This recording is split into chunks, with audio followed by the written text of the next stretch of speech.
always try to tell my clients that sometimes if you've been placed in removal proceedings, it's not always a death sentence because there's certain things that you can apply for in court that you couldn't otherwise at USCIS. For instance, there's something called cancellation of removal for non-permanent residents, right? Where if you've been here for a certain amount of time, you've maintained good moral character, and you have a qualifying family member that's going to suffer hardship, you may be able to stay based on that, right?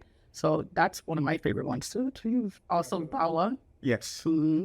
So VAWA has been a hot topic the last 2-3 years. Yeah.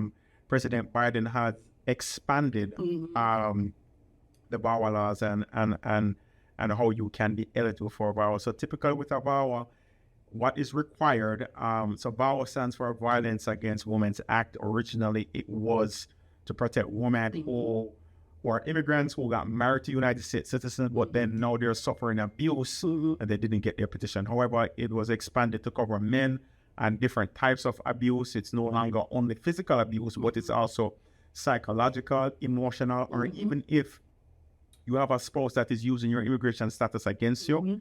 Economic deprivation too. Yeah. Not helping you financially. They're not helping you financially, or if they just left the marriage and disappeared. So so that's a way that if you did get married to a United States citizen, you can file for a VAWA if you're qualified. Right. But I'd say the interesting thing about VAWA is that if you had an unexpected entry, you still can file for VAWA and you won't have to return to your home country. You can adjust your status within the US. Right. So that's interesting as well to definitely consider.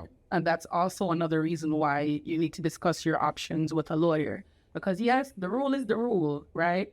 But there's a few exceptions to everything. Like a lot of people don't even realize in certain cases, you don't even have to be married to the US citizen, like legally married to the US citizen.